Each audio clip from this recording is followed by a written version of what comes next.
of the other schemes, the stimulus programs. It's called fascism.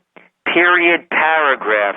People have to call a spade a spade. I want to talk about something that you would think would have a lot more impact with this administration, and especially, it reminds me, Gerald, of Bill Clinton's campaign in the 90s when he ran against Bush Sr., and there was I think a label they had, it's the economy stupid, okay? Americans would like to see this economy improve, but they're seeing the administration do things that aren't improving the economy. And at the same time, I think one of the weekend talk shows where Joe Biden candidly admitted, he goes, this was a lot worse than we thought it was. Well, let's take that statement. He's either ignorant, or the people that they have at the White House, their PhDs and all these brilliant people that are so highly credentialed, or they don't know what's going on, and they only have a beltway vision, or else they're lying to us.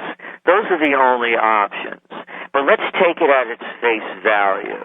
When they pushed through the stimulus program, Jim, back in February, they said that by this time they would have created 600,000 jobs. They spent 20% of the money already. They've created the grand total, at best, 150,000 jobs, while 2.5 million have been lost since Obama has come into office, and an estimated 7 million jobs have been lost since this recession began. At best, they said they were going to create, with the stimulus package, between 3.5 and 4 million jobs. At best, they're going to create, as it's going, between 750 to 800,000 jobs, just doing the numbers. It's an abject failure. The money is going into the same place that our stimulus money went under the TARP program to. It's going to the Goldman Sachs gang. It's going to the Bank of America bandits. It's going to the Citigroup criminals. That's where our money is going. So, no, the program is not going to work. As I said, they're either lying, they're ignorant, or they only have beltway vision. In either case, the bailout bubble keeps getting bigger, and the losses keep adding up, and we're going to end up what we're calling in 4 years from now, Obamageddon. The rest of the world will call it the Greatest Depression. You know what was amazing? There was another story this week that really struck me. The Chinese were in town, the bankers, and they were talking with the Obama administration. They didn't want to talk about investing. They wanted, number one, to know how long it would be before the economy recovered. Number two, when would we get our financial house in order, referring to the deficit?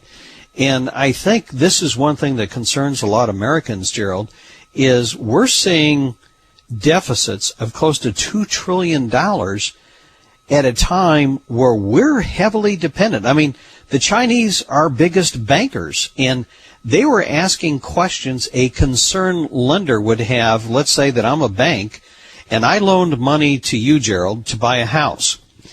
You're telling me you lost your job, you're having trouble making your payments, and you're coming to me as your banker and saying, you know what, Jim, I want to buy a new car with this cash for clunkers, and we don't like the neighborhood. We'd like to trade up to a bigger house, and yet you're not even making your current mortgage payment. That's the questions that were coming to the Chinese. When are you guys going to get your financial house in order? Because we have a lot of your debt, and we're nervous about it. Well, you know what's going on, Jim. You're one of the great financial minds in this country, and you know the answer.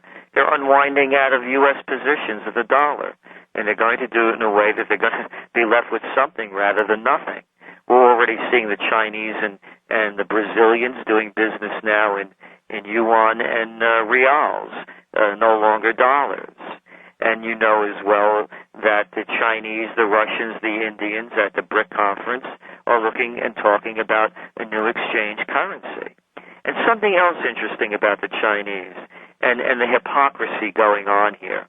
There's hypocrisy at a lot of levels, but on one most prominent, with the TARP and stimulus programs, when we the people wanted our money spent in this country, papers such as the New York Times and others and these politicians denounced us, those of us who demanded that the money be kept here, as protectionists.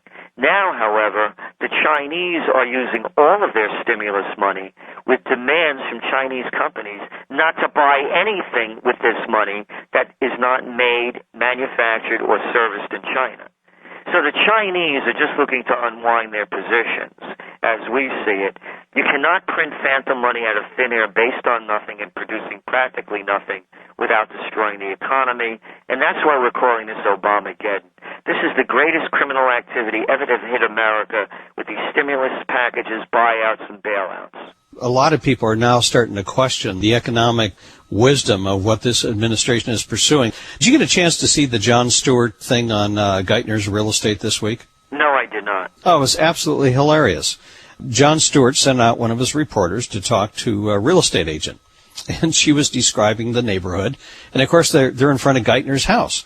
And she said one of the problems is this owner raised the price of his house up over the market, what he paid for it, at a time the market had dropped tremendously. And Jon Stewart reporter said, well, this can't be a very bright person. And the real estate agent said, oh, no, this is Timothy Geithner's house. Well, look, the way these jobs work and the people, as I mentioned, with Biden saying that they didn't know the economy was so bad, as I said, they're either ignorant and their credentials mean nothing. But let's get to the reality of this. The only reason you go to Harvard, Princeton, and Yale and those other Ivy League schools is to be a member of the club. And look, for example, what went on with our soon-to-be new Supreme Court Justice, another Ivy League person. When you go out and you look at the number of people from those three schools that are running the Supreme Court, it's all incestuous. It's the Beltway handshake. So no, brains don't matter, connections do. That's why we're political atheists, because any time something is done for a political reason, that means someone gets rewarded at your expense. And Timothy Geithner, isn't he the guy that doesn't have to pay taxes while the rest of us do? And going back to the Supreme Court, by the way, look at the mediocrity, one after another, year after year, administration after administration, these little minds telling us how to read the simple language of the Constitution. What an affront to humanity. You talk about a gathering force for another revolution. When you mention the word revolution and off with their heads, I mean, Gerald, do you see this done in a legislative way where we just simply say enough is enough, they're voted out of office, and we vote people that into office that will represent the people, or we make some amendments and saying we're not going to do this anymore? How do you see this unfolding? The only way it could unfold in a productive manner as we see it is with a new third party. Because voting in new people into the same corruption doesn't change things. And as we call it, it's the two-headed one-party system. We're calling the new party the Progressive Libertarians. And just a footnote, one of the ways that I made my name as a trend forecaster is one of my early books back in the 80s, Trend Tracking, that I had forecast a new third party when George Bush Sr. was elected. And we mentioned, for reasons I'll never know, someone like Ross Perot. And that's the kind of movement that we can see developing now. Progressive in the terms of human rights, social needs, food, environment, quality of life issues in the progressive element. Libertarian in the sense of government staying out of people's business, and also in respect of the Constitution. And of course, I do a lot of work overseas as well. And overseas, they are very familiar with what's going on here. And I'm questioned all the time about, well, isn't it true, though, if you're a strict constitutionalist, they look at you as a terrorist group? So even over there, they know. But constitutionalist also in the sense that, in keeping with the beliefs of the Founding Fathers, not to become involved in foreign entanglements. So that's the new kind of party that we can see happening. It'll be a very difficult road, however, because of the constraints put upon free elections in this society by the two-headed one-party system. Well, listen, Gerald, as always, it's fun to have you on the show. You seem to catch on to trends and make forecasts that others don't see well in advance. If our listeners would like to follow your work, would you please give out your website? Sure, it's trendsresearch.com, and that's plural with an S, trendsresearch.com. And also, we encourage them to look at our past trends from 2008, for example, that we had made that would shape the future for 2009, and from 2007 that would shape 2008. So they can see for themselves, because the motto of the Trends Research Institute is think for yourself.